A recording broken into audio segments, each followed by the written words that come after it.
오늘 말씀은 시편 22편 6절로 10절입니다.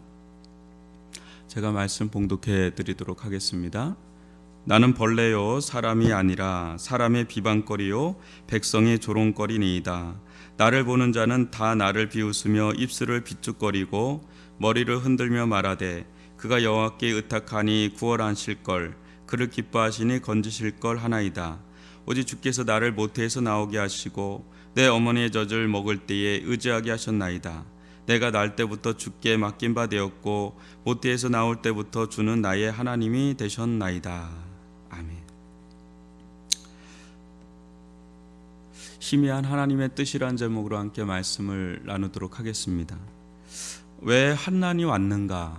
계속해서 우리가 좀 살펴보는데 왜 다윗에게 이런 고난이 왔는가? 우리가 폭풍우를 지날 때는 어디가 어딘지 모르면서 지날 때가 있죠. 마찬가지로 환난과 고난이 몰아칠 때는 무엇이 무엇인지 다 알 수가 없는 상태에서 시간을 보낼 때가 있습니다. 어느 땐 그저 그냥 맡기고 갈 뿐이죠. 우왕좌왕하며 그냥 갈 뿐입니다. 그런데 이런 일련의 상황 속에서 다윗이 어떻게 변해가는지 한번 보십시오. 자기 인식의 변화가 오는데 이것은 자기가 이렇게 돼야지 이렇게 돼야지가 아니라 그냥 그렇게 돼가는 겁니다. 6절을 보면 뭐라 그럽니까? 나는 벌레요 사람이 아니라 사람의 비방거리요 백성의 조롱거리니이다. 굉장히 자존심 상하는 고백일 수가 있어요. 나는 벌레다. 나는 사람이 아니다. 나는 사람의 비방거리다. 나는 백성의 조롱거리다. 그 인정은 하는데 이게 얼마나 인정하기가 어려운 고백이겠어요.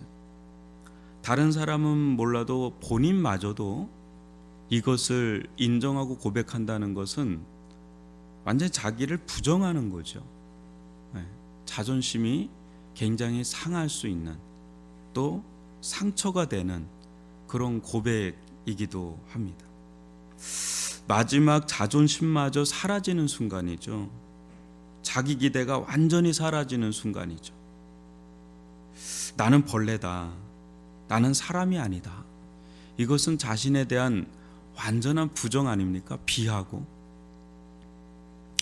그런데 그 이유가 있습니다. 무엇입니까? 7절과 8절 한번 보세요. 나를 보는 자는 다 나를 비웃으며 입술을 비쭉 거리고 머리를 흔들며 말하되 그가 여호와께 의탁하니 구원하실걸, 그를 기뻐하시니 건지실걸 하나이다. 뭐예요? 이게 이제 어느 한순간에 받아들인 게 아니라 굉장히 가슴 아픈 이야기입니다. 이게 굉장히 사람들에게 계속 이런 비방과 조롱을 받은 겁니다. 계속 욕을 듣는 거죠. 상처가 될 수 있는 얘기를 계속해서 듣는 거예요. 우리 이제 연예인들이나 이런 사람들 보면 댓글 보고 이제 상처를 받고 심하면 자살까지도 하고 그러지 않습니까? 근데 이게 왜 상처가 되냐면 부정을 하기 때문에 상처가 되는 거예요. 사람들이 하는 말에 부정을 하는 거예요. 난 아니다. 난 니네가 말하는 그런 사람 아니다. 근데 자꾸 사람들이 너는 그런 사람이다 계속 말을 하니까 그 갈등 속에서 상처가 되는 겁니다. 근데 만약에 그것을 인정한다면, 그것을 받아들인다면 굳이 상처가 안 되죠. 너는 그런 사람이야. 너는 그런 사람이야. 그래, 나 그런 사람이야. 나 그런 사람이야. 서로 상처가 안 됩니다. 본인에게 상처가 안 돼. 근데 너는 그런 사람이야 하는데 난 그런 사람 아니야. 넌 그런 사람이라니까? 아니라니까? 이렇게 하면서 갈등이 되면서 거기서 이제 상처가 되는데 다윗은 그 선을 넘은 거죠. 이제 더 이상 상처가 안 되는 그런 상황까지 온 겁니다. 자기 인식이 이제 새롭게 형성이 되는데 부정적으로 형성이 되는 거예요. 파괴적으로 형성이 된 거예요. 완전히 사람의 기가 빠진 겁니다. 도저히 일어날 수 없는 지경이 된 거죠. 나는 그런 사람이니까. 나는 그런 사람이니까. 난 벌레니까. 나는 사람이 아니니까. 나는 조롱거리니까 나는 비방거리니까 이렇게 대우받아도 이렇게 살아도 돼. 뭐 이렇게 되는 겁니다. 자포자기죠. 가장 위험한 단계 중에 하나입니다. 이게 더 위험한 거는 이제 사람들이 다윗을 하나님과 연관해서 평가하는데 그것 또한 받아들인다는 거예요. 그럼 이제 더 이상 길이 없어요. 빠져나갈 길이 없어요. 하나님과도 그런 관계고 그런 사람이고 사람들과도 그런 사람이고 그런 관계고 사울의 위협과 그를 따르는 대다수의 사람들의 그런 조롱 말라 죽이는 위협이죠. 계속 말로 이제 공격을 하니까. 근데 정말 하나님께서 다윗을 이렇게 인도하는가 우리는 또 질문을 할 수밖에 없습니다. 진짜 벌레라고 인정하는 데까지 끌고 가는 게 하나님의 뜻인가? 나는 사람이 아니라고 부정하는 게 하나님의 뜻인가? 여러분 어떻게 보십니까? 조롱거리, 비방거리로 삼기 위해서 하나님께서 이렇게 다윗을 인도하고 있는 건가? 우리 이제 하나님의 뜻을 지금 구하고 있잖아요. 하나님의 뜻은 뭔가? 이 와중에 왜 사울의 위협을 받게 하고 이렇게 고난과 고통 가운데 빠지게 하고 고난의 모양새는 사람마다 다 다르겠지만 우린 그 뜻을 다 알지 못하고 가는데 우리의 궁극적인 마음의 중심에는 하나님의 뜻은 무엇인가 그거거든요. 다윗은 좀 이중적인 모습을 보이는데요. 9절과 10절을 한번 열어보십시오. 오직 주께서 나를 모태에서 나오게 하시고 내 어머니의 젖을 먹을 때에 의지하게 하셨나이다. 내가 날 때부터 주께 맡긴 바 되었고 모태에서 나올 때부터 주는 나의 하나님이 되셨나이다. 한편에선 자신을 그렇게 인정하면서도 또 다른 한편에서는 신앙의 어떤 모습을 보입니다.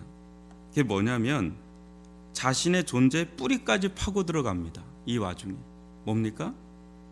자기는 태어날 때부터 하나님을 의지하는 자로 그렇게 지음받았다는 거죠. 하나님께서 부모를 빌어서 이 세상에 나오게 하셨고 자기 의지와 상관없이 태어나게 한 것처럼 자기는 스스로 할 수 있는 게 없었다는 거예요. 처음부터 하나님을 의지할 수밖에 없었고 부모를 의지하게 할 수밖에 없었고 누군가를 의지하면서 살 수밖에 없는 자로 지음받았고 태어났다는 거죠. 그러니까 이 다윗은 이런 일련의 가정을 통해서 무엇을 깊이 깨닫게 되었냐면 하나님만을 의지할 수밖에 없는 자임을 깨닫게 된 겁니다. 그러니까 지금은 희미한 하나님의 뜻을 지금 찾고 있는데 이런 과정이 정확하게 뭔지는 우리는 몰라요. 다윗의 잘못인지 허물인지 또 뭐 어떤 뜻이 있는지는 자세히는 모르지만 지금 다윗은 더듬더듬거리면서 자신의 자존감, 자신감 뭐 이런 것마저도 다 잃어버리는 순간에 그 밑바닥에서 오직 하나를 지금 좀 찾고 있는데 그게 뭐냐면 자기는 태어날 때부터 하나님만을 의지할 수밖에 없는 자로 태어났다 이거예요. 이것을 뼈저리게 깨닫게 하는 겁니다. 지금 어느 정도로 뼈저리게 깨닫게 하냐면 왕이 되어서도 그런 사람, 사울은 그런 과정을 겪지 않았거든요. 그러니까 왕이 됐을 때 변질이 되는데 다윗은 흔하게 이런 훈련을 모질게 받아서 그가 왕이 돼도 이 근본 뿌리에서 흔들리지 않는 하나님의 마음에 합한 사람이 되도록 하나님께서 이끄는 건 아닌가라는 희미한 뜻을 좀 보는 겁니다. 여러분들은 이 가정을 어떻게 볼지 모르지만 현재로서는 다윗은 이 정도까지 온 겁니다. 모태에서부터 자기는 하나님만을 의지할 수밖에 없는 자로 그렇게 나는 태생적으로 이렇게 지음받은 아주 존재 뿌리를 발견하는 그런 과정을 겪고 있는 게 아닌가라는 그런 생각을 하게 된 거죠. 거기에 이르게 된 거죠. 그래서 기도를 하는 겁니다. 우리는 뭐 다윗과 같이 똑같은 경험을 한다고는 할 수는 없지만 여러모로 여러 환난과 고난에 우리가 처할 때가 있어요. 그때 우리는 무엇이 하나님의 뜻인지 다 알 수가 없습니다. 어느 때는 죄책감에, 죄의식에, 정죄감에 시달리기도 하고 하나님이 나를 버린 건 아닌가, 떠난 건 아닌가, 뭐 여러 가지 그런 하나님에 대한, 또 사람들로부터 상처를 받고 비난을 받고, 그래 나는 그런 사람밖에 안 되는구나 인정할 수밖에 없고, 자존심과 자존감은 완전히 하락하고 바닥을 치고 그럴 때가 있죠. 여러 통로를 통해서. 근데 그때 우리가 어떤 길을 가야 되냐, 우리는 다 몰라요. 왜 하나님께서 이렇게 모질게 나를 인도하시나, 내가 설령 이렇게 죄를 범했다 한들 하나님께서 이렇게 나를 마치 저주하듯이 심판하듯이 이렇게 인도하시는 게 맞나, 이런 생각이 들 때가 있을 수 있어요. 근데 그때 우리가 깨달아야 되는 거는, 오늘 이 다윗의 고백을 통해서 깨달아야 될 게 하나가 있다면, 그것은 하나님을 향한 전적인 의탁이라는 거죠. 전적인 맡김. 우린 그런 존재다. 우린 그런 존재다. 그러니까 너무 어려운 가운데 처해 있다 하더라도, 아니면 너무 잘 나간다 하더라도 변함없는 우리의 존재성이 뭐냐면 하나님을 향한 전적인 의존, 전적인 의탁, 전적인 맡김. 이게 우리의 근본 뿌리라는 거예요. 근데 이것을 알긴 알아도 이게 되지가 않아요. 그러니까 이건 많은 연단을 통해서 그런 사람으로 빚어가야 그런 사람이 되는 거죠. 그래서 저는 그렇게 생각합니다. 겸손, 우리가 스스로 겸손할 수 없다. 겸손에게 해줘야 우리가 겸손할 수 있다라는 생각을 하는 거죠. 우리는 하나님을 의지해야 된다는 거 알죠. 또 겸손해야 된다는 것도 압니다. 근데 이게 내 마음처럼 잘 안 돼요. 근데 환경이 그런 환경이 되면 나도 모르게 그런 사람이 돼요. 근데 하나님이 그런 환경으로 우리를 몰아놓고, 어떻게 보면 심하게 말하면 굴리는 거죠, 한마디로.